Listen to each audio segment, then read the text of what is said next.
Hello everyone, my name is Preston Dennett, and thank you for joining me for another episode of UFOs and the Paranormal.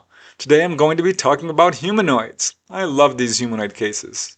Don't get me wrong, sightings are interesting, any type of UFO encounter is interesting, but I find these humanoid cases most fascinating. I call this episode Meeting the Extraterrestrials, 10 True Cases. I've tried to pick cases that I think are a little bit obscure, lesser known, but ones that have something to contribute to our understanding of ETs, who they are, where they come from, why they're here. The 10 cases I've chosen today date from 1951 all the way up to 2015, some recent cases. They involve all different types of humanoids. The vast majority of these cases today do involve multiple witnesses, so some really credible cases for sure, and coming from a wide variety of locations all over the earth, including France, the Netherlands, Spain, UK, Zimbabwe, Africa, and 5 from the United States, including Florida, California, Ohio, New Hampshire, and Virginia. So let's just get started, because this is going to be a pretty long episode. We'll see. I never know exactly, but the first case I'd like to talk about today I call They Came Back. This one occurred in September of 1951 in Bloomington, California. And the thing I like about this particular case is the behavior of the ETs. Not only did they come very low, putting on an obvious display for multiple witnesses, but they returned.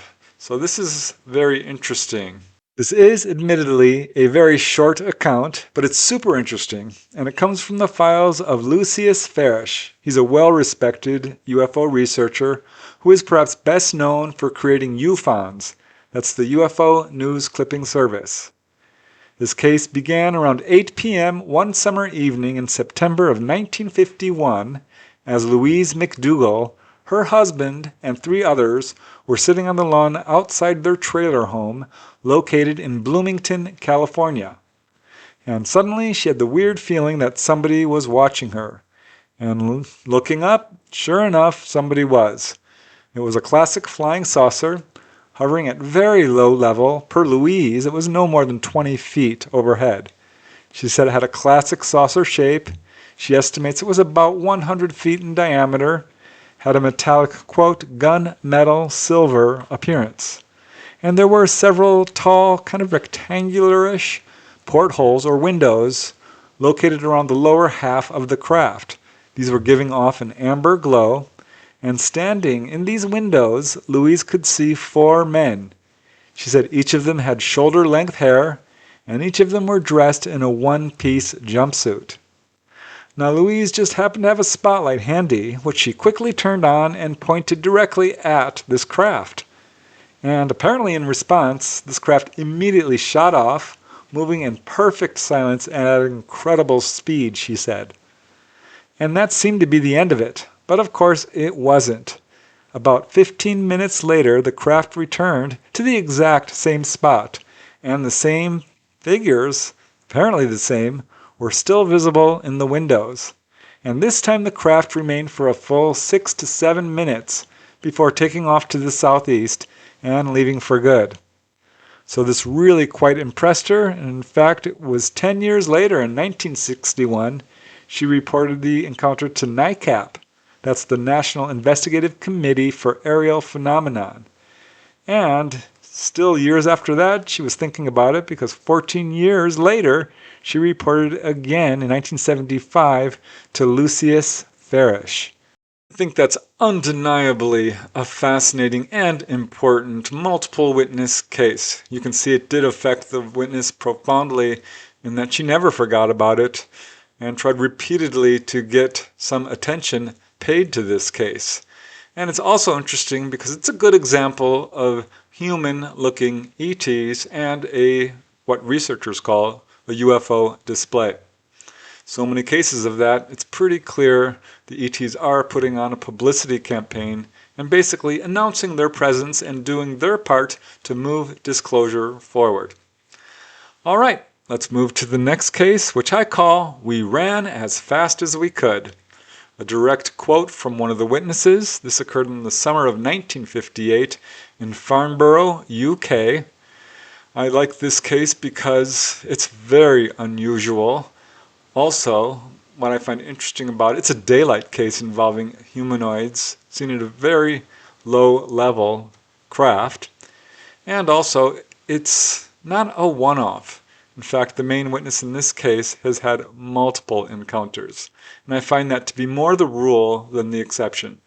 This very interesting encounter occurred to Hilary Porter, who was about 11 years old, and her best friend.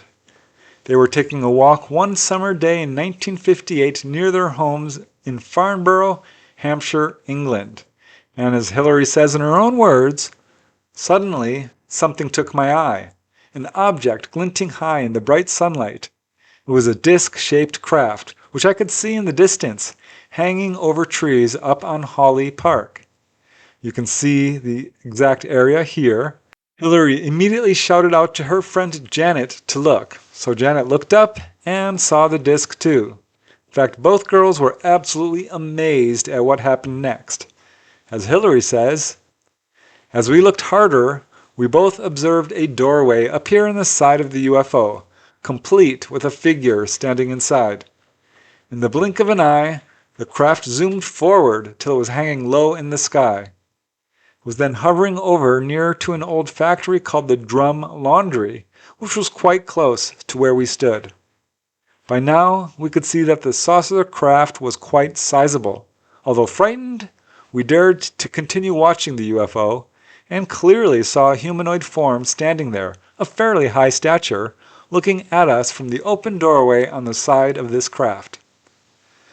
So the two girls stood there in shocked amazement. Hilary is not sure how long this observation was, but at some point the object suddenly flew away, and as Hilary says, "The main upshot of it all was that we were so terrified, we ran as fast as we could from the scene, back up to our road and into our homes. And we didn't play together again for quite a while, as we were too scared to go outside." So later, Hilary did begin to wonder if perhaps she was taken on board, because throughout her life, she began to experience many instances of contact, including being taken on board. But it was just a few years after her encounter, in 1962, that Hilary had the opportunity to see a movie she knew nothing about. It was called The Day the Earth Stood Still. And when she saw the scene where this UFO, this flying saucer, landed, and the ET Klaatu came out, her own reaction really surprised her. As she says, "This was like deja vu, and that sequence terrified me to such a degree that I started crying. I wasn't with Janet that night, but another friend who saw my tears and came over to comfort me. Yet nothing could calm me down. It was no good. I had to go home, running out of the hall and all the way home. I arrived totally exhausted." So this ended up being a part of Hilary's awakening to the fact that she was a UFO contactee. Says Hilary, "I don't think for 1 minute Janet or I ever really forgot the full details of our mind-blowing UFO sighting. But the brain, or mind, has its own way of coping with such things, and would prefer to simply file certain parts of the memory away." So later, Hilary went public with her many, many UFO experiences. She's done newspaper interviews, appeared on podcasts, and even wrote 2 books about her encounters. One is called The Diaries and Recollections of an Alien Abductee, and another is a fully illustrated book called, quote, An Alien Experiencer's Art with 85 Illustrations. I have to give kudos to Hilary Porter for coming forward and sharing her encounters when the vast majority of people don't. Probably could have done a whole episode alone on her encounters. Really glad she wrote a couple of books. She's an amazing artist that always helps to help visualize what people are seeing. Now, let's move to the next case. This one has gotten quite a bit of attention. We call this one Humanoids in Goshen. This occurred on October 19, 1973 in Goshen, Ohio. And it's a really interesting case involving actually a number of sightings. Now, this case actually involves a series of events, more than one case actually. The first case comes from husband and wife researchers Charles and Jerry Wilhelm. They are the head of the Ohio UFO Investigators League, which they formed. And they had received a phone call from a lady by the name of Mrs. Wright. She was from the city of Goshen, Ohio, and she said that around 8:30 p.m. on October 19, 1973, she saw a, quote, bright ball of light moving in an easterly direction and went over a hill. It looked like it landed in my neighbor's field. So this sounded like a good case to the Wilhelms. A few days after receiving the report, Charles Wilhelm went to the area and contacted Mrs. Wright. Fortunately, she was not available. Nevertheless, he went to the farm next door to investigate and was greeted by a gentleman in his 60s who was at first reluctant to say anything, but after Charles assured him that he would not be identified and gave him actually the pseudonym Sam so that he could remain anonymous, Sam agreed to talk about what he experienced. And he revealed that not only had he seen the UFO, but that it had in fact landed, as Mrs. Wright said, and he had seen humanoids. Sam explained that each evening he was in the habit of taking his 2 coonhounds for a walk, and on the night in question, October 19, 1973, it was around 9 p.m., he was out with his dogs and was returning home when suddenly his dogs began, quote, tugging and acting funny. And they seemed to be drawn towards a hill where there was this small ravine not far from Sam's house. So going to that area, Sam was amazed to see a very large, 50-foot wide, disc-shaped craft. It had a little dome on top.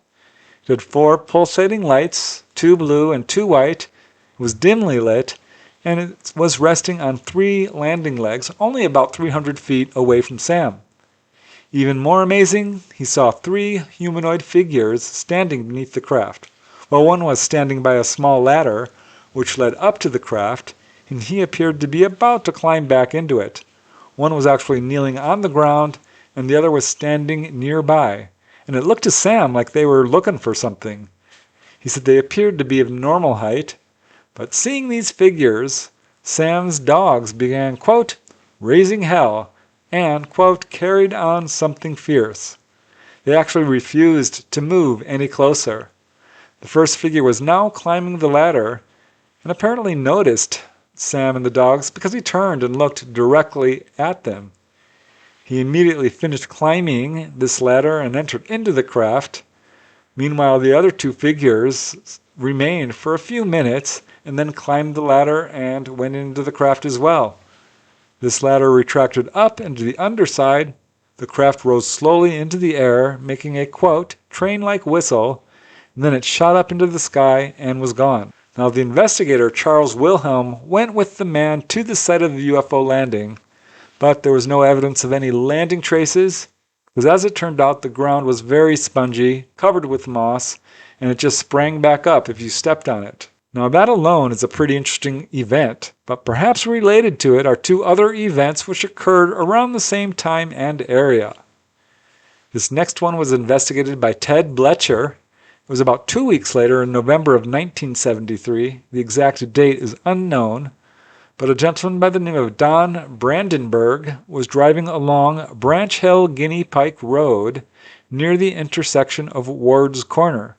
You can see this here, and this is only about 6 miles away from Goshen, where Sam had his encounter. And as Don is driving down this road, he saw a star-like object moving fast and coming closer. This was at night. He could now see that it was a fiery object of some kind. It approached with a sort of spinning motion, approaching at an angle, then made a sharp angular turn, and now revealed itself to be a craft, complete with squarish portholes, glowing blue from inside. Suddenly it stopped spinning and landed in an open field, only about 450 feet away, and Don could now see that it was in fact a 100-foot wide, 30-foot high craft, oval-shaped. He said it was kind of shaped like a coconut laying on its side. It made no sound as it landed, and after just a few seconds, it immediately took off. So I don't know why it landed and then just took off. But this is what Don Brandenburg saw. And it turns out he's not the only one, because the very next morning, or perhaps within a day or two, a lady by the name of Miss Gilbert was driving in the same exact area. She had just left a friend's home. It was about 3 a.m., and she was driving by the very same field where Don Brandenburg had seen the UFO. She saw something moving in the beams of her headlights, and to her amazement, it was a 3 to 4 foot tall humanoid standing near the road in the field. And she was most impressed, as many witnesses are, by the being's eyes. She said were very large. They looked almost red, circular, and they were not only staring at her, but she said seemed to be, quote, shooting lights at her. She said the creature walked, quote, rather strangely. It looked to her almost as if it was floating. She said it looked grayish in color, kind of reminded her of Casper the Ghost, but it had legs. And as she's looking at it, it just seemed to, quote, evaporate. So now, no surprise, this incident did frighten her pretty badly. And in fact, she was reportedly, quote, in hysterics when she described this to her friends later at a local store. Well, by coincidence, the other witness, Don Brandenburg, happened to be in the store at the time she was describing her encounter, and the two witnesses, of course, met, and this prompted their encounters to be investigated by Ted Blecher. Both of these incidents did occur during a flurry of humanoid sightings that was sweeping across the United States, which became famously known as the Year of the Humanoids. 1973, late 1973, was clearly an amazing time for UFO activity. It ramped up quite a bit. Something was going on there. Something was going on in this particular location, given that multiple witnesses saw humanoids in the same exact place. So that raises all kinds of questions and implications, and certainly brings a whole new level of credibility to each of their testimonies. It's amazing. Now let's move to another case which occurred during this massive 1973 wave. This one has also gotten a good deal of attention, as it deserves to, because wow, it is such a fascinating series of events. This one I call the Goffstown visitations. Lots of people were seeing UFOs over this area at this time. This occurred on November 4, 1973 in Goffstown, New Hampshire.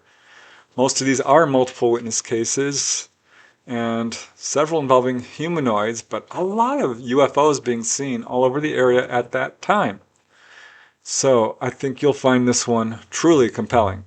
Raymond Fowler is the primary investigator for this very interesting case. In fact, he wrote about it in his book, UFOs, Interplanetary Visitors, and it also appeared in some UFO journals.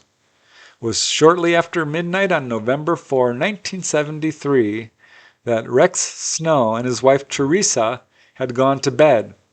Suddenly they heard a strange, sort of unidentified brushing noise that was coming from the backyard of their home, which was located on Chip Street in Goffstown, New Hampshire. You can see it here. It's a tiny little rural street in a pretty small town. As it turns out, about 5 hours earlier, that same evening, Rex had noticed a silver saucer-shaped object hovering overhead. He was with his friends, his next-door neighbors, the Renaud family, and they all saw this object, actually viewed it through a telescope. They said this object had 4 portholes which glowed with a red light. The object quickly darted away. But now, hours later, Rex looks out the window because of this brushing noise and doesn't see anything, not at first. So he assumed it was just the wind and went back to bed. But it was just a short time later that the Snow's German Shepherd dog named Miko, who was in the kitchen, began whining and growling. So Rex, who was persuaded by his wife, got up and was puzzled to see a light shining in from the backyard. Walking into the kitchen, which overlooked the backyard, he saw that the entire kitchen was illuminated by a strange glow coming from the window shades, which again faced the backyard. Their dog Miko was crouched on the kitchen floor, teeth bared and hair bristling. Now Rex's first thought was that there was a fire outside. So he moved to the kitchen window, parted the curtains, and looked outside, and he was so shocked by what he saw that he staggered backwards, because standing in his backyard were two short humanoids. And they were not human looking. They looked different. He said they had large pointed ears, dark egg-shaped holes where the eyes would be, and were covered in glowing silver full-body uniforms. And this uniform even went over the face area, the nose, which was large and protruding. He said they also wore gloves and boots, the boots curled up at the toes, but the uniforms were completely seamless. No buttons, no zippers, nothing like that. These figures were standing about 60 feet away from the back door. One was holding a long, glowing, rod-like device, and the other had a silvery bag in one hand and was bending down and appeared to be picking up samples from the ground and putting them in the bag. Rex actually looked away and looked back because he couldn't believe his eyes. He shouted for his wife to come see, but she thought at first he was joking, and she was also tired and wanted to stay in bed. But she realized her husband was entirely serious when he came frantically rushing into the bedroom, grabbed his .38 caliber automatic handgun, and began to load it. Now, meanwhile, their dog Miko was frantically jumping up against the back door. So Rex opened the door and ordered Miko, who was a trained attack dog, to go after the humanoids. And the dog did. Miko rushed towards the being, approaching to within about 30 feet, and then stopped dead in her tracks. The figures also stopped what they were doing and stared at the dog. Their dog Miko made a few short lunges, but then, very abruptly, turned around and walked back into the house, walked right past Rex, and then lay down on the floor, whining, and her hair still bristling, still quite upset. So Rex was getting increasingly frightened. He slammed the door closed, and by this point, in fact, he was so afraid, he said his hands were trembling to the point that he couldn't even hold the gun steady. Now his wife Teresa was also afraid, much too afraid to even leave the bedroom. So Rex watched as these figures moved, he said in almost a slow motion, deliberate fashion, still picking up things from the ground. He said one of the beings would hold this long flashlight-like device, shine it on the ground, while the other scooped things up. Rex told himself that if these beings moved any closer, he would open fire on them. And after a few short moments, the beings turned around and walked deliberately and slowly back into the forest behind their house. So after the figures walked off, Rex immediately went to the phone and began calling the police. Teresa now found the courage to get out of bed. She went to the kitchen and looked outside and could see that the woods were lit up with an eerie glow. It slowly faded as these beings moved off, so she saw it too, though she didn't specifically see the figures. So he called the police, and 2 police officers showed up, Robert C. Wyke and Daniel Jubenville. You can see them here. They arrived, interviewed the witnesses, went outside, could find no trace of the beings. Raymond Fowler, the researcher, did later examine the area, and he did find a few broken twigs, but no solid evidence of footprints or any landing traces. He did talk to both officers, who confirmed that Rex Snow and his wife were honest people, and that both were absolutely terrified following this encounter. In fact, both officers were completely convinced that the Snows had seen something very unusual. And if this were an isolated event, that would be one thing, but it wasn't. Because as it turns out, 3 days earlier at 8:30 p.m. on November 1st, 1973, 6 miles to the west of Chip Street, Florence Dow was at her home on Parker Station Road when she heard a loud thump coming from her front yard. Now, thinking there was a dog or a falling tree, she looked out her porch window and saw something else. It was a strange figure standing directly on her front porch, only a few feet away. And it did not look normal. She said it was wearing what looked to her like an old-fashioned black coat, a black wide-brimmed hat that was pulled over the face. And it really frightened her because there were no visible facial features whatsoever. She said it looked more like a mummy than anything else. She was rooted to the spot in fear as this figure did something very strange. It proceeded to motion for her to come outside. Now, she wasn't going to do that. She wanted to get a better look at it, so she shouted at it to come to the front door, and then rushed to the front door, immediately locked it, and looked out through the window, but the figure now was gone. She did call the police. They arrived 4 minutes later, but could find no trace of the visitor. And it was only 6 hours after this that there was another amazing case. Lindia Morel was driving her car when a UFO started following her. At some point it hovered over the road in front of her, and looking out through a porthole, she saw a very strange being looking out at her. Now, this occurred on North Mast Road in Goffstown. This being was humanoid looking, but definitely not human. This craft was very low. She said she felt almost paralyzed. She rushed to the nearest house and woke the people up. They called the police. One of the police officers arrived in time to see this craft moving off. I did already cover this case in detail in another episode called I Saw an Alien Through the Window of a UFO. So I don't want to go over all the details again. If you'd like to hear more about it, please do check out that episode. All of these are occurring nearly the same time in nearly the same area. And in fact, on November 4, 1973, this same evening of the humanoid encounter by Rex and Teresa Snow, police stations across numerous cities across New Hampshire, including not only Goffstown, but also Durham, New Durham, Dover, Rochester, Somersworth, and more, were reporting all kinds of strange things.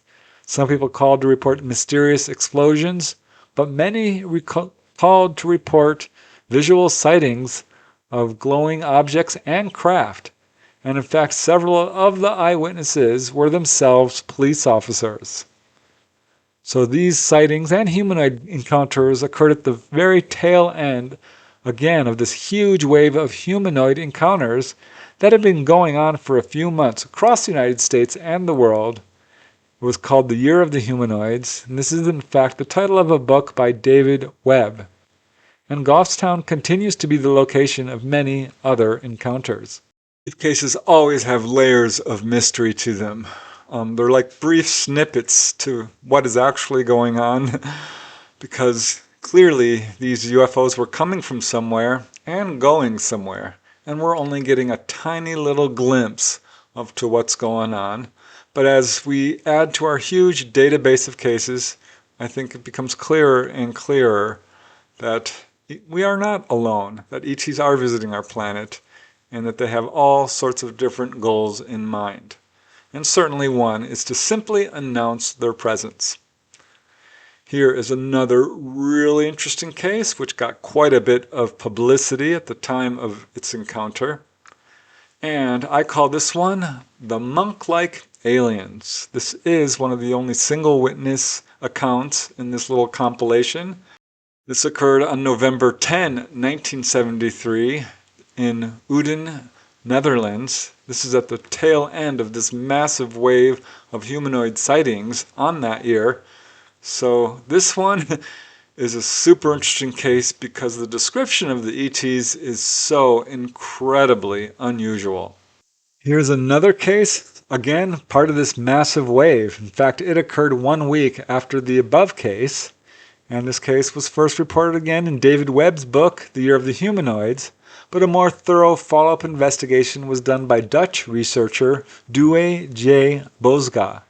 The main witness is Anne Dolphin Vermeulen, age 60, you can see her here. She woke up about 2:15 a.m. to visit the restroom, and on her way there, she happened to look out her window and saw some white figures. She didn't pay too much attention to them at first and just continued to the bathroom, but on her way out, she looked out the window again and was astonished by what she saw. 3 short figures, and boy did they look weird.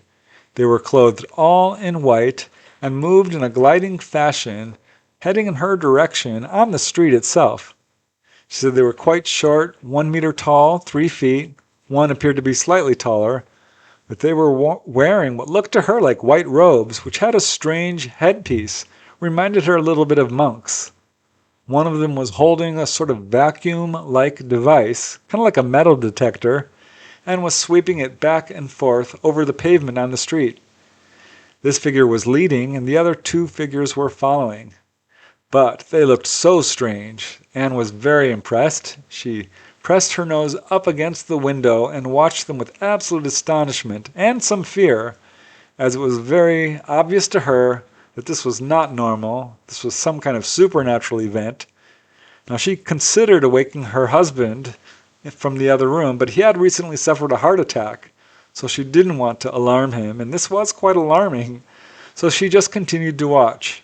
She did notice that the beings had metallic-looking instruments hanging from a belt.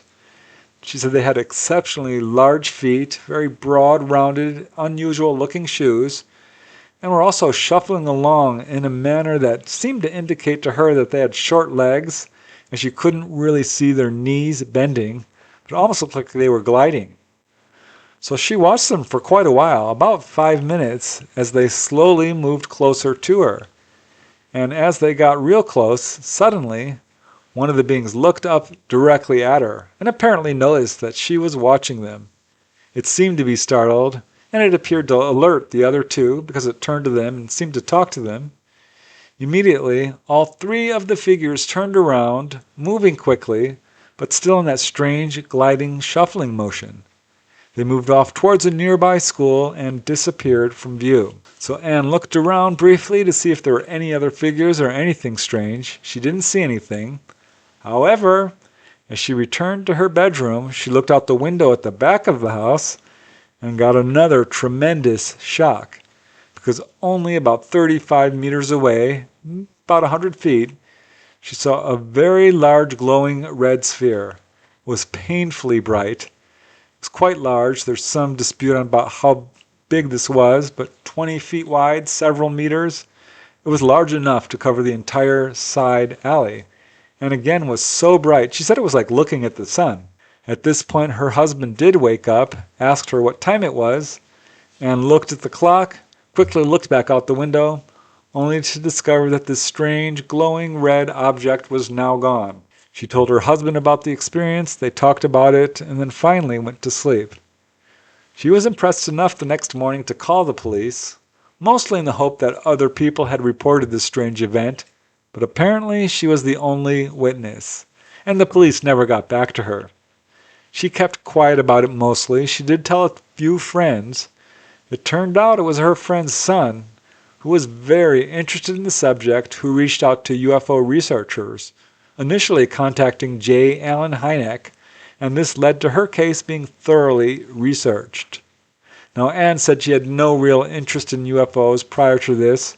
She did not want any attention, but nevertheless, her case became very well publicized in various magazines.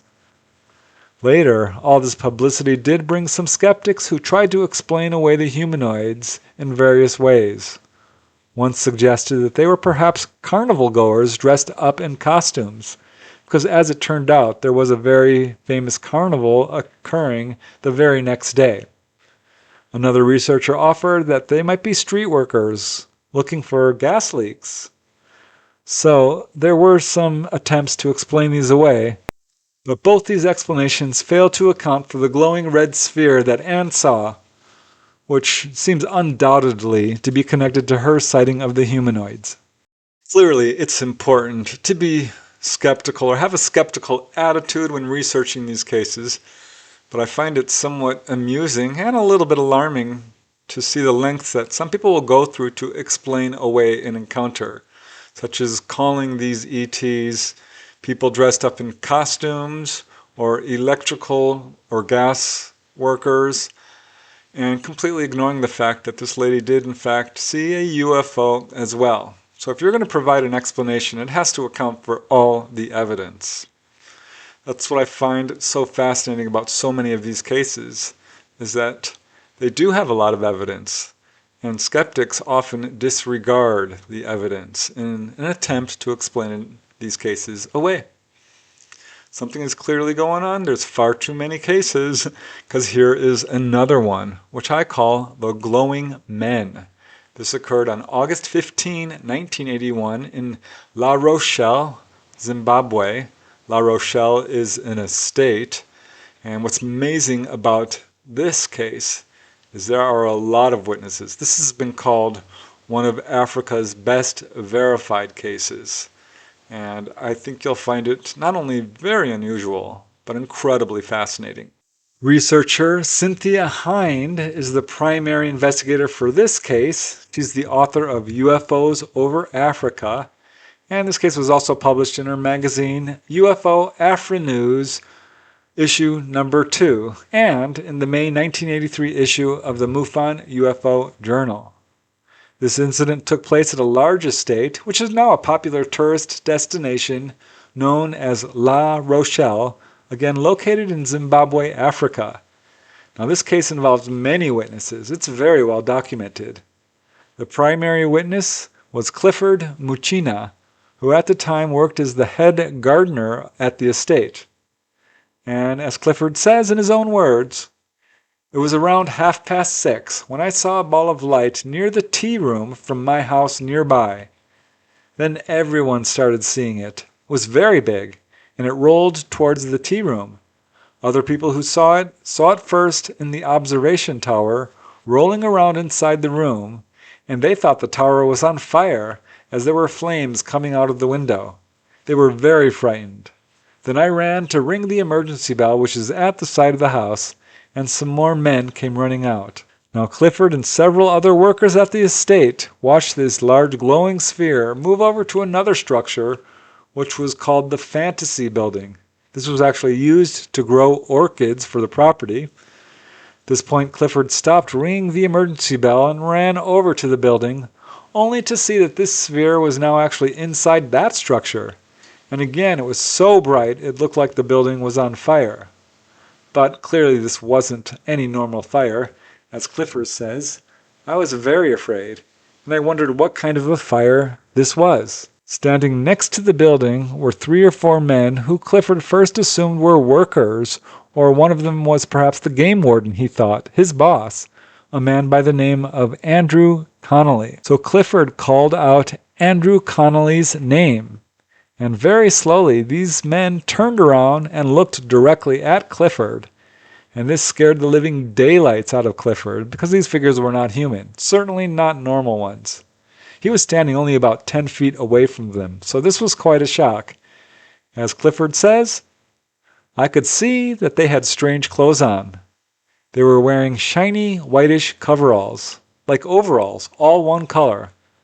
I couldn't see their faces because it was shining so much light that I had to put my hands up to protect my eyes.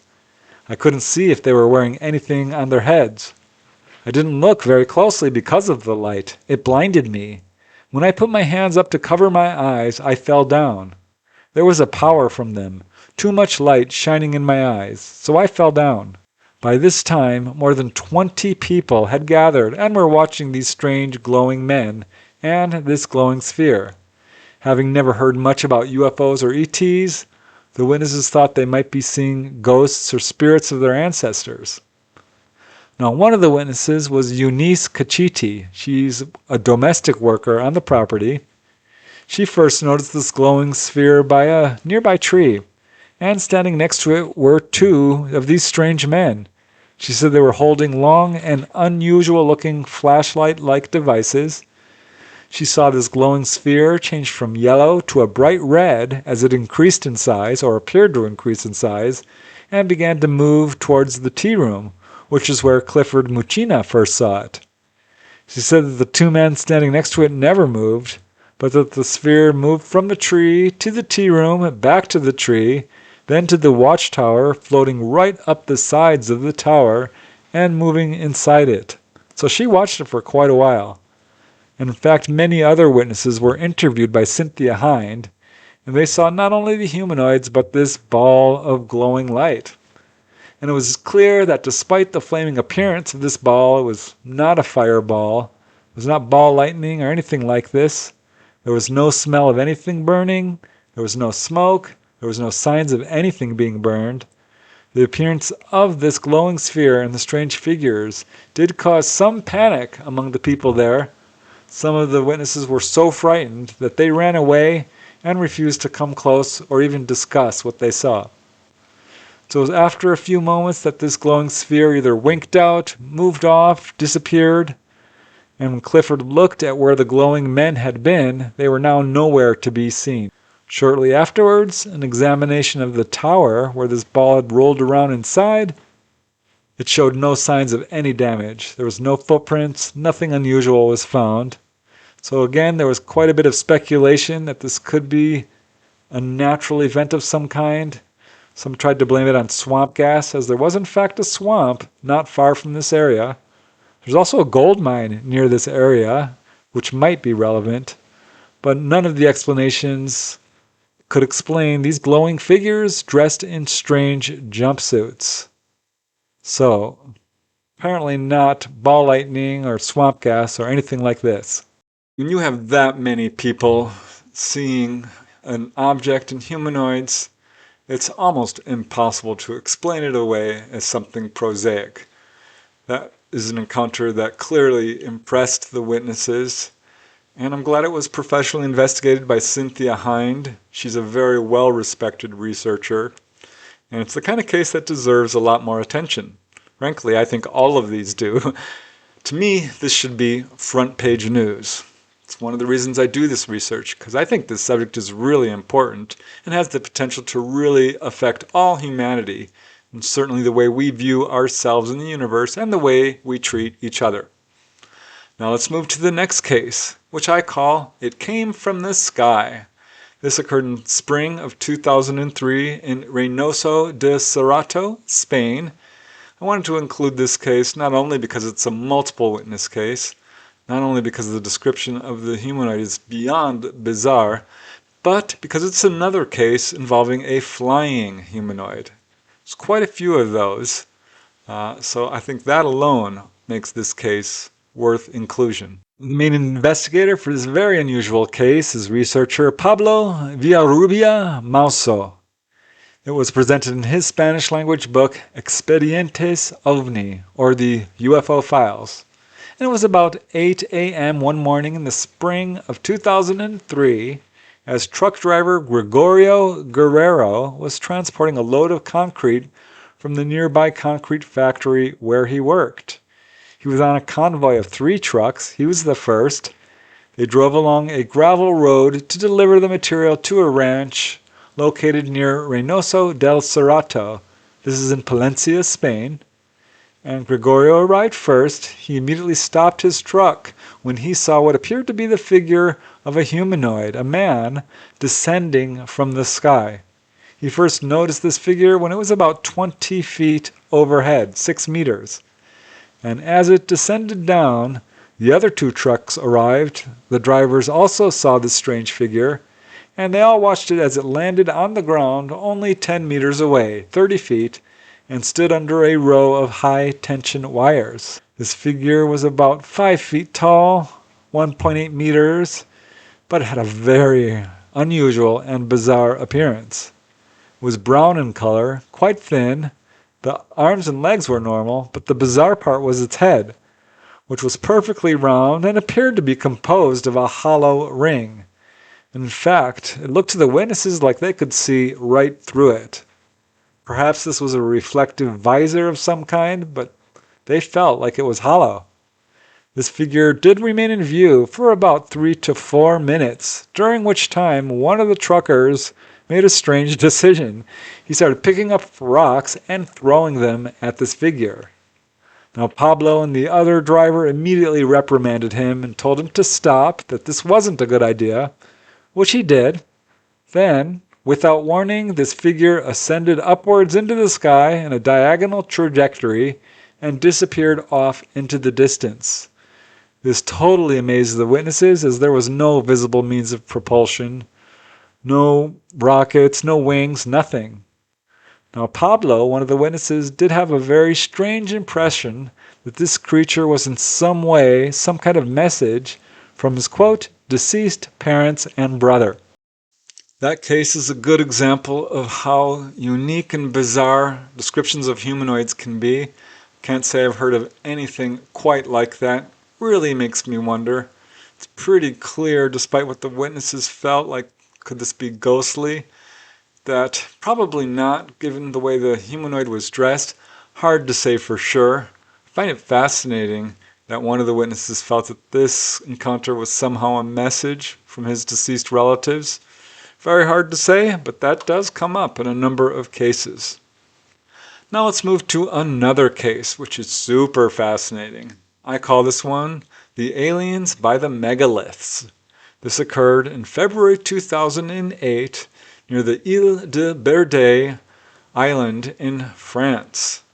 What's interesting about this case is this is a tiny little island, but there's some really interesting and unexplained stone megaliths on this island. And there has been a number of cases which seem to link UFO encounters to these kind of megalithic sites. That's why I wanted to include this case, which is a multiple witness case and also has some really interesting elements to it. The investigator for this case is French researcher and author Georges Metz. It was a sunny afternoon in February 2008 as the witness, Patricia, that's a pseudonym, and her friend decided to visit the Île de Berde island. This is located in Morbihan in the very south of France. They were going there to look at the strange megalithic stones which were located on the island and actually several in the surrounding areas. They wanted to see a famous stone circle that was located there. So yeah, lots of megalithic monuments in this area, dolmens, burial chambers, stone circles, and more. This island is tiny, 23 hectares. That's about 0.08 square miles, 0.23 square kilometers. So yeah, very tiny. Most of this island is in fact private property, and only a small portion is open to the public, which can only be accessed by a paved road, which is only exposed during low tide. Patricia and her friend arrived on this island. They were very surprised to immediately see a glowing orange sphere slowly, seemingly emerge from the ground. It was pretty big. It reached about 3 feet in height, they said, and both stared at it in absolute shock, neither saying anything to each other. They were literally speechless. And moments later it darted off at a dazzling speed, they said, to the southwest and was gone. So they did not talk about it. They just stayed in that area, went exploring, strangely did not discuss what they had seen for some time, but after some minutes Patricia couldn't resist talking about it any longer, finally asked her friend if she had seen anything strange at the Île de Berde, where these megalithic monuments were.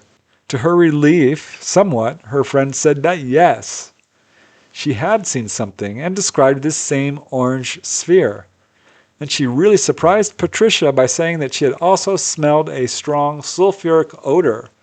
Patricia had not smelled anything, but her friend also said something else, that this orange sphere had somehow given her a message about the dangers of nuclear power. Patricia herself had not gotten this message either. But talking all about this apparently brought confirmation for Patricia's friend. It quite frightened her, so they decided that now was the time to leave. And it was just 2 or 3 minutes after this that Patricia, who was now alone, was shocked to see 4 strange humanoids standing just a short distance away from her.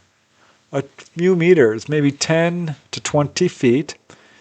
Each of these figures looked the same. They were about 1 meter tall, 3 feet. They had very thin, frail bodies, long arms, oversized heads, large eyes, very thin mouths, holes in the head where the ears would be. In other words, very much the typically described grays. According to Patricia, they were wearing a silvery, aluminum-looking outfit, which weirdly appeared to be translucent, as she could see what she perceived to be the ribs or the torso structure of the ETs through this jumpsuit. Even more amazing is these beings were not on the ground. They were hovering about 50 centimeters, just under 2 feet above the ground. Now, although this was quite alarming, the witness did not feel any fear. She said the beings did not seem aggressive in any way, and instead she said, quote, "They appeared kind." So she remained calm and watched them for a full minute and a half until they suddenly disappeared. So unfortunately her friend did not see them, but the question is, why were they there on Ile de Berde, a very famous megalithic site? This remains a mystery. Hard to say for sure whether the megaliths that are located at this site have any bearing on the encounter itself, but it wouldn't surprise me given that there are quite a few cases where this sort of thing does happen. Maybe there is a correlation.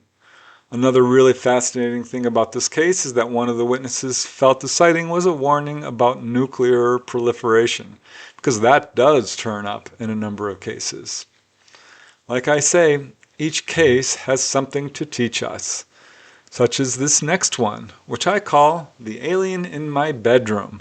This occurred on November 9, 2013 in Virginia Beach. It's primarily a single witness case, but not really, because there are other people who were in the house who reported some very unusual events. So I'm going to call it a multiple witness case. But what I like about this case is the fact that this did occur in a person's bedroom. And you might not be aware of this, but the most common place to see an extraterrestrial is in fact in your bedroom. Investigators call these bedroom visitations, and there are an awful lot of them. So that's why I wanted to include this case, also because it's got some interesting and unique elements that I don't know that I've heard before. This next case was reported to MUFON by the witness, who is anonymous. We'll call her Melissa. Melissa lived with her husband and 3 children and 2 dogs in a tri-level home in Virginia Beach, Virginia. Also staying with them at the time were her brother, his girlfriend, and their baby. So it was a pretty full house. And on the night of November 9, 2013, Melissa was sleeping on the bottom floor with her 3 young children. At the time, Melissa's husband was out of town doing work. The others were sleeping on the top floor. And Melissa was laying in bed, looking at her cell phone. She was fully awake when suddenly a strange sensation overcame her. And as she says in her own words, "I had this sudden and very intense feeling of fear of my bedroom door, which was shut. I was so fixed on my bedroom door that I was scrolling through my phone but not looking at it, looking beyond it towards my door. All of a sudden, I saw this being appear inside my room, in front of the door." So Melissa was completely shocked, because not only had this figure appeared without even opening the door, but because it was clearly not human. Says Melissa, "It was very tall, very skinny, with long and skinny limbs and fingers. The knuckles and joints were very apparent due to how skinny this thing was. This being had very distinct features in the face. It looked almost skeletal. It looked similar to a gray. The eyes were large, but very short. So it looked sort of like it was squinting." So already shocked by its sudden arrival and its strange appearance, Melissa became even more shocked at what happened next. As she says, "I could not move, nor speak. I was unable to do anything but breathe and think. It came closer to my side of the bed. It was so tall that when it bent over my side of the bed, it was damn near a 90-degree angle. From my phone light, I could see the pores on this thing. The skin looked shiny, but not oily, if that makes sense. The skin also looked like a mix of pea green and gray color. I was freaking out because it reached over me with its long arm and fingers." So Melissa's heart was racing. She was filled with fear. She felt like this being was able to read her mind and her emotions. Then it looked towards her kids, and Melissa had the weird impression that somehow this being had changed its mind or its intention. She felt that there was no danger. The figure stepped back, and then something very weird happened. And again, I'll just let Melissa describe this in her own words. As she says, I had the oddest sensation I've ever felt in my life. I felt like a vacuum cleaner sucked me up instantly, until I looked down and I saw me sitting up, phone still in hand, kids still there. I saw the carpet, my bedding, everything. I remember trying to stop, but I couldn't. I started reaching the ceiling, and I was so scared I would hit it, but then I blacked out. So the next thing Melissa knew, it was morning, and she woke up with no memory of the previous night's event. But she did have this overwhelming sense that she needed to remember something. It was really nagging at her. She felt so confused, really disoriented by this urgent feeling, that she decided to just sit there in bed and try to piece things together. And that's when she did remember. As she says, slowly I started to remember. She looked and saw her phone sitting on the other side of the room in a place where she would never have put it. This also confirmed what she was remembering. Then she got up, her brother was up, and boy was she shocked when she heard what he had to say. Because after he woke up, he immediately said, "Man, last night was crazy." So Melissa asked what he meant by that, and he explained that the dogs had started barking and growling like crazy that night. He opened the door to his room and saw that there was this really bright light outside the house. This was on the side where Melissa's room was. And he said it was bright enough to illuminate that whole side of the house. And at the same time he's looking at this light, he could hear a loud whooshing sound. This really puzzled Melissa. She's a very light sleeper. She did not hear the dogs or the whooshing sound, so that was strange to her. Later, she called her best friend to share what happened and got another shock. To her amazement, her friend, who lived a full hour away, said that on that same evening, she also saw a strange being in her bedroom. So, needless to say, this totally freaked Melissa out. As she says, I don't have the slightest clue as to what that means. Now, Melissa personally would prefer to categorize this as a bizarre dream or an episode of sleep paralysis, if not for the other weird events surrounding this experience. So overall, the encounter left her more puzzled than anything. And she says, I don't know what happened. The only question is, what really happened? All I know is that I definitely did not fall asleep. I was awake. My heart goes out to the witness in this case, especially with her attempts to try to explain this away as sleep paralysis when that is so clearly not the explanation, given that other family members saw light coming in through the windows, the dogs were going crazy, and other elements, her friend having an encounter on the same night. That's amazing. And there's a number of cases like that, where one person will have an encounter and someone they love and know dearly has an encounter on the same night. I think this is another clue that ETs do want people to remember. They do want to announce their presence, but you can make up your own mind about it. Now let's move to the last and final case in this compilation. This case is also really interesting, I think. I call this one the Withlacoochee ET. This occurred on April 2nd, 2015 in the Withlacoochee State Forest of Florida. I like this case because it's another example of ETs being seen along a remote highway at night. There's an enormous number of cases like this. It's also a really interesting case because the gentleman, the witness, got a very good look at this ET who seemed to have a very unusual object in his hand and was doing something with it that is quite mysterious. And also it's not an isolated event because apparently there was quite a bit of activity going on in that area at that time. The final case in this compilation was reported to MUFON by the witness and was also reported on by Albert Rosales in his book Humanoid Encounters 2010 to 2015. The main witness has requested anonymity. He's a commercial long-distance truck driver. We'll call him Philip, that's a pseudonym. It was 3:20 a.m. April 2nd, 2015, as Philip was driving an 18-wheeler truck at about 60 miles per hour north on State Road 471. This is 5.9 miles south of the intersection State Route 50 and 471, again in the Withlacoochee State Forest. This is a nature conservancy area with lots of forest and wildlife. It was a clear moonlit night. This is in Florida.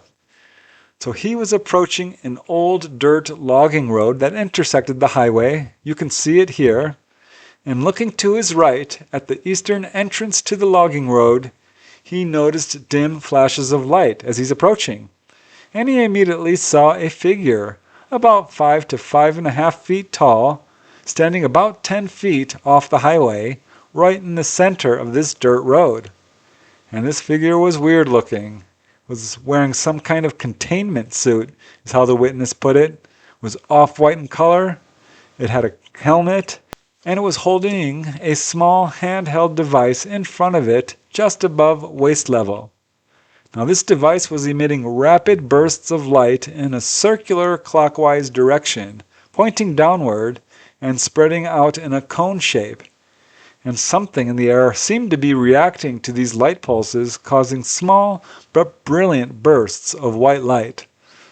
And in fact, the flashes were bright enough to illuminate the figure and his suit, which gave Philip the ability to see all of this in quite some detail. Very strange. For example, he could see that this figure was wearing dark brown shoes. He said that it had a harness extended over the shoulders, ending at the midsection, where there was a sort of pentagon-shaped object affixed to its chest. Now this object was white but had gold or dark brown, kind of geometric-looking symbols on the front. He could see this oval-shaped helmet with a faceplate that was reflecting not only Philip's truck headlights, but the flashes of light coming from the device in its hand. So all of this was quite strange. Philip did not stop his truck and continued to drive up the highway, so the total duration of the encounter was quite short, no more than 8 seconds, though he was only 15 feet away from the humanoid, which is close enough to see that it was very unusual. He did not notice any effect on his truck, but his impression was that the figure was holding some kind of scanning device. And as it turns out, this area does have a history of encounters, because back in February of 1979, 3 people were living in a remote trailer at a swampy area along the Withlacoochee River. This is surrounded by the forest. And one of them, Butch Thompson, was the first to see a big, bright light approaching in the sky. He called out his girlfriend and his father, Bill, and all 3 saw this light coming closer, allowing them to see that it was not just a light, but actually a craft of some kind, totally silent except for a whooshing sound. As Bill Thompson says, "I know what I saw, and nobody's going to tell me I didn't see it. It was a hell of a feeling. I've never seen anything like it before. That thing was so bright, it just lit up everything." And it turned out that this was just the latest in a recent series of sightings in the area. Some years later, in the 1990s, another witness, a lady, stepped outside her home, which overlooked the Withlacoochee forest, and she saw, quote, "what I would call a flying saucer hovering just above the treetops. It was so close that I could see it very clearly. I just stood there in amazement." She said this object was totally silent. It had colored lights all around it, but when it moved towards her, it scared her badly. She dashed for her house, locked all the doors, and shut the shades. She saw it again the next day while driving, and as she was watching it, it seemingly dematerialized right before her eyes. There you go. Another amazing case, a good example of ETs being seen along a remote highway late at night. Sure are a lot of cases like that. It's such a shame the witness in this case didn't stop his truck and take a closer look at what was going on here, but I can't fault him. Seeing something like this is always a huge surprise for people, or certainly almost always. And I also find this an interesting case because although it is a single witness case, quite a bit of activity going on in that area at that time. So there you go. 10 new cases of humanoids, each one adding a little bit to our knowledge of what's going on here. Each case is a piece of the puzzle that I think helps us to solve the UFO mystery. I personally think we should move beyond calling this a mystery. I think we know what's going on. I think the evidence speaks for itself. We have thousands upon thousands of cases of people seeing these craft, landing, humanoids coming out. To me, it's clear we are being visited by extraterrestrials, but I'm just presenting these cases factually, giving the evidence as we know it, and y'all can make up your own minds about it. I would like to thank you once again for tuning in. I truly appreciate it. I've said it many times, this subject is really important, and we all deserve to know the truth about what's going on. It's time to end this cover-up. It's time to stop the lies and the misinformation and the fear that's surrounding all of this. So that's why I do this research. Thank you once again for watching. I truly appreciate it. I hope you have a wonderful evening and a great weekend. And until next time, keep asking those hard questions. Keep searching for the truth. And most important of all, keep having fun. I know I am. I will see you next Friday. Bye for now.